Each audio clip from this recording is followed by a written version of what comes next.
Hello बच्चों, आप लोग देख रहे हो मेरी प्यारी सी यूट्यूब चैनल शेख इंस्टार्ट टीचिंग स्किल्स। आज का जो हमारा टॉपिक है, आज हम बात करेंगे टोटल इंटरनल रिफ्लेक्शन पे, जो कि आपके बोर्ड एग्जाम में मोस्ट प्रोबेबल क्वेश्चन है। ठीक है, तो let's start the video without wasting any time. Channel पे नए हो तो चैनल को सब्सक्राइब करना।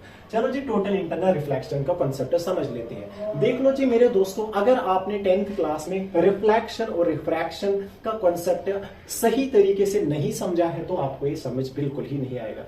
हमारा रिफ्लेक्शन क्या होता है? जब हमारी रे ऑफ लाइट पास करती है एक मीडियम से दूसरे मीडियम तक, तो वो बाउंस बैक कर लेती है। ठीक है, वापस आ जाती है, रिफ्लेक्ट हो जाती है, टोटली लाइट वापस आ जाती है, उसको हम कहते हैं सिंपली रिफ्लेक्शन। अच्छा, अगर हमारी रे ऑफ लाइट वापस नहीं आई बल्कि बेंड हो गई, ठीक है, जस्ट यहाँ पे समझ लो, ठीक है, ये हमारी ये इंटरफेस है, ठीक है, यहां से एक इंस्टेंट रे आई, ये वापस आ गई, ये यहाँ पे रिफ्लेक्शन हो गया, ये इसका नॉर्मल है। ठीक है, इस प्रोसेस को हम रिफ्लेक्शन कह लेते हैं। इस एंगल को क्या हम बताते थे क्लास 10th में? एंगल आई है ना ये, और ये वाला एंगल क्या है? एंगल आर था। ठीक है, एंगल आई क्या होता है? जो हमारी इंसिडेंट रे नॉर्मल के साथ बनाती है, और एंगल आर क्या होता है? जो हमारा रिफ्लेक्टेड रे नॉर्मल से बनाता है। ठीक है, और रिफ्रैक्शन में क्या होता था? रिफ्रैक्शन में हम इंसिडेंट रे ऐसे डालते थे और ये नॉर्मल थी, या तो रिफ्रैक्टेड रे अवे फ्रॉम द नॉर्मल जाती, और या तो रिफ्रैक्टेड रे, यहाँ पे मैं दूसरा बना लेता हूँ, ये इंसिडेंट रे है, ये नॉर्मल है, या तो रिफ्रैक्टेड रे इस तरह टुवर्ड्स द नॉर्मल जाती। ठीक है, टुवर्ड्स द नॉर्मल जाती।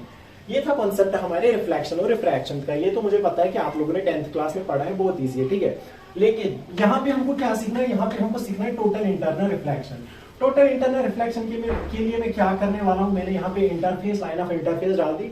लाइन ऑफ इंटरफेस क्या होती है? ये दो मीडियम को सेपरेट करती है। ठीक है, चलो जी, मैं यहाँ से एक इंसिडेंट रे डालता हूँ। ठीक है, यहां से इसको पहले नॉर्मल डाल लेता हूं, क्योंकि नॉर्मल बहुत जरूरी है किसी भी फिनोमेना में, रिफ्लेक्शन या रिफ्रैक्शन में नॉर्मल बहुत जरूरी है। देख लो जी, यहां पे रिफ्रैक्शन की बात आ जाती है। मैंने इंसिडेंट रे यहां से डाल दी, लेकिन ये वाला जो मीडियम है ना दोस्तों, ये मैंने रख दिया डेंसर, और ये मैंने रख दिया रियरर। यानी कि मेरे कहने का मतलब ये है कि लाइट ट्रैवल करती है डेंसर टू रियरर। ठीक है, डेंसर टू रियरर लाइट ट्रैवल करती है। डेंसर क्या होता है? डेंसर मीडियम हमारा वो मीडियम होता है दोस्तों जिसमें स्पीड ऑफ लाइट कम हो। ठीक है, और रियरर मीडियम हमारा वो मीडियम होता है जिसमें स्पीड ऑफ लाइट ज्यादा हो। ठीक है, डेंसर मीडियम से मैंने लाइट ऑफ रे डाल दी, ये यहाँ पे अवे फ्रॉम द नॉर्मल जाएगी, क्योंकि जब भी light of ray denser to rarer travel करेगी वो अवे फ्रॉम द नॉर्मल जाएगी, और जब भी ray of light rarer to denser आएगी तो वो टुवर्ड्स द नॉर्मल जाएगी। चलो जी, यहाँ पे हमारा ये एंगल आई हो गया, एंगल ऑफ इंसिडेंस, और ये हमारा एंगल आर हो गया। ठीक है, ये था केस फर्स्ट। ठीक है, केस फर्स्ट में मैंने क्या किया? सिंपली मैंने एक इंसिडेंट रे डाल दी, उसने रिफ्रैक्शन किया और रिफ्रैक्टेड रे अवे फ्रॉम द नॉर्मल चली गई। ठीक है, यहां से मैं अब दूसरी इंसिडेंट रे डालता हूं, लेकिन यहां से मैं अब एंगल ऑफ इंसिडेंस बढ़ाता हूं। ठीक है, एंगल आई में बढ़ाता हूं। ठीक है, अब मैं नॉर्मल डाल लेता हूं इसका।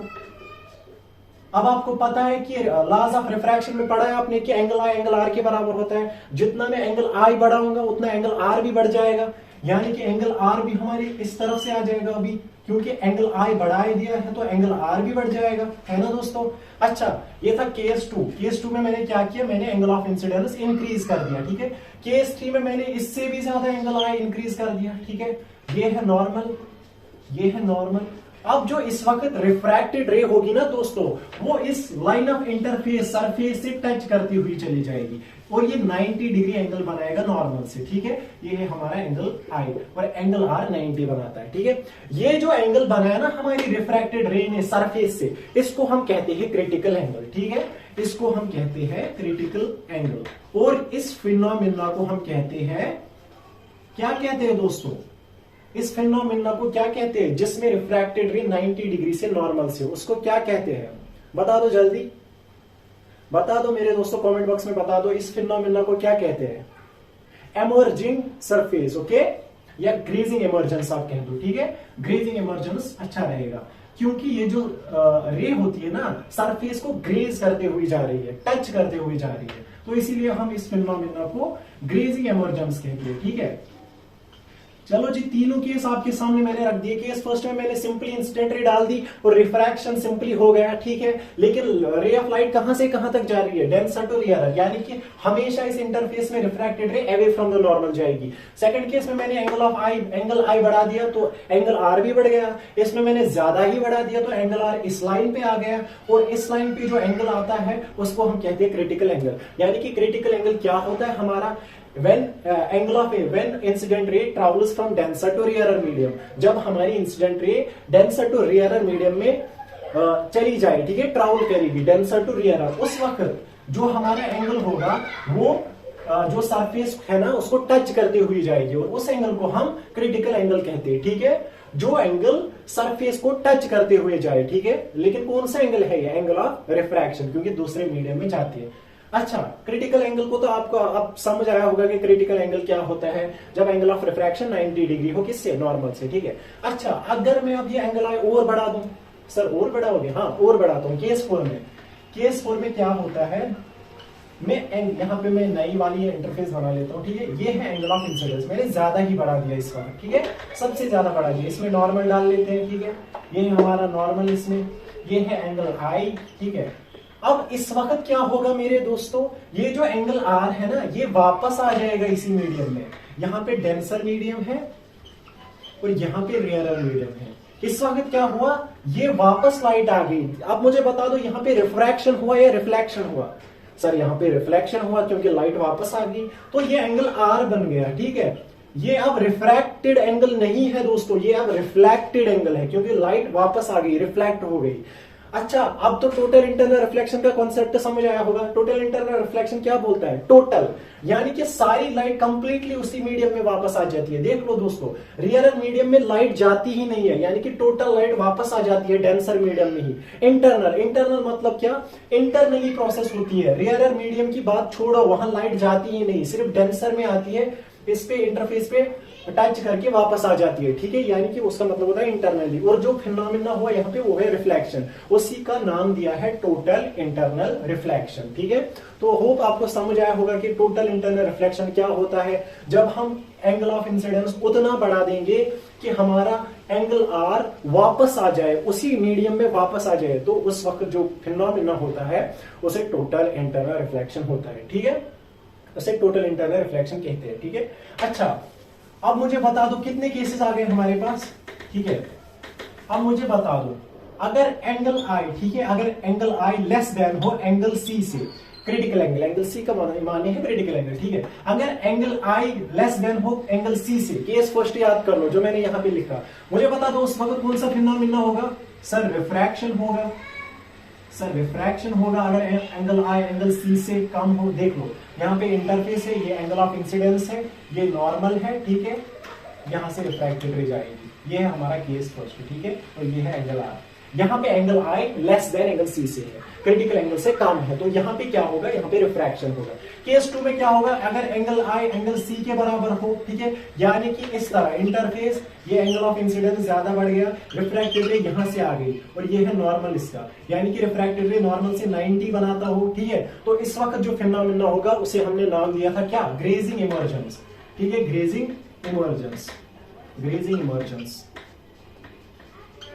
और केस 3 में क्या होगा बच्चों, बता दो केस 3 में क्या होगा, अगर हमारा एंगल आई ग्रेटर देन एंगल सी हो गया, अगर हमारे इंसिडेंट एंगल क्रिटिकल एंगल से बढ़ गया, तो उस वक्त जो प्रोसेस होगी ना उसे हम टोटल इंटरनल रिफ्लेक्शन कहते हैं। देख लो एंगल आई मैंने बढ़ा दिया, वापस लाइट आ जाएगी, ठीक है। इस वक्त रिफ्रैक्शन नहीं रिफ्लेक्शन होगा, ये हमारा एंगल आई और ये हमारा एंगल आर, ठीक है। तो इस वक्त जो प्रोसेस होगी उसे हम कहते हैं टोटल इंटरनल रिफ्लेक्शन, ठीक है, टोटल इंटरनल रिफ्लेक्शन। तो होप आपको समझ आया होगा कि टोटल इंटरनल रिफ्लेक्शन की क्या कहानी है। अच्छा, अब एग्जाम में पूछने की कंडीशन बता दो टोटल इंटरनल रिफ्लेक्शन की, टोटल इंटरनल रिफ्लेक्शन की कंडीशन बता दो। 2 कंडीशन है दोस्तों, ठीक है। सबसे पहली जो कंडीशन है, light should travel from denser to rarer medium, light हमेशा कहां से कहां तक जानी चाहिए, डेंसर टू रेयरर, ठीक है। अगर रेयरर टू डेंसर जाएगी तो उस वक्त हमारा टोटल इंटरनल रिफ्लेक्शन नहीं होगा, ठीक है। देयरफॉर हम पहला स्टेटमेंट पहला लिख लेते हैं point, light should travel from light should travel from denser to rarer medium. Okay, denser to rarer medium. Okay, बहुत इजी है, बहुत आसान है, सिंपल है, बस याद करना है। नंबर जो कंडीशन है ना हमारी टोटल इंटरनल रिफ्लेक्शन के लिए, वो है एंगल ऑफ इंसिडेंस ग्रेटर होना चाहिए एंगल सी से, जो मैंने अभी लिखा है। ये तो आसान हो गई, दो कंडीशंस आपके लिए, दो कंडीशन है टोटल इंटरनल रिफ्लेक्शन के लिए। एक है हमारी light should travel from denser to rarer medium. Sir ji क्यों, रियरर मीडियम से डेंसर अगर लाइट ट्रैवल करेंगे तो उस वक्त टोटल इंटरनल रिफ्लेक्शन नहीं होगा। बच्चों उस वक्त टोटल इंटरनल रिफ्लेक्शन नहीं होगा। सर क्यों नहीं होगा? तो देख लो बच्चों, अगर लाइट रियर से डेंसर मीडियम तक ट्रैवल करेगा ना, तो उस वक्त हमारा टोटल इंटरनल रिफ्लेक्शन नहीं होगा। सर जी कैसे नहीं होगा? देख लो बच्चों कैसे नहीं होगा। ये मैं मान लेता हूं अभी रियरर, ठीक है, और ये मैं मान लेता हूं डेंसर, क्योंकि मुझे अभी लाइट ट्रैवल कहां से कहां तक करवानी है, रियरर टू डेंसर, ठीक है। यहां से मैं इंसिडेंट रे डालता हूं और यहां से इसका नॉर्मल हो गया, ठीक है। अब मैंने आपको बता दिया है कि जब लाइट रियरर टू डेंसर जाएगी तो उस वक्त जो रिफ्रैक्टेड रे होगी वो टुवर्ड्स द नॉर्मल हो जाएगी, यानी कि इस तरफ हो जाएगी, नॉर्मल के टुवर्ड हो जाएगी। अगर मैं एंगल ऑफ इंसिडेंस बढ़ा दूंगा, चलो जी मैंने एंगल ऑफ इंसिडेंस बढ़ा दिया, ये इसकी नॉर्मल हो गई, तो रिफ्रैक्टेड रे यहां से जाएगी। यानी कि मेरे कहने का गर्ज है कि रिफ्रैक्टेड रे यहां से जाएगी, दूसरे मीडियम में नहीं आ पाएगी। दैट्स वाई जब लाइट रियरर टू डेंसर जाएगी उस वक्त टोटल इंटरनल रिफ्लेक्शन नहीं होगा। तो होप आपको समझ आया होगा कि जब लाइट रियरर टू डेंसर जाएगी तो उस वक्त टोटल इंटरनल रिफ्लेक्शन क्यों नहीं होता है, क्योंकि लाइट इस मीडियम में आ ही नहीं सकती है, लाइट इस तरफ जाएगी। तो होप आज का वीडियो पसंद आया होगा, पसंद आने के साथ साथ लाइक शेयर और कमेंट करना ना भूलिए और अपने दोस्तों को भी शेयर करें। तो मिलते हैं नेक्स्ट वीडियो में, तब तक के लिए अल्लाह हाफिज़।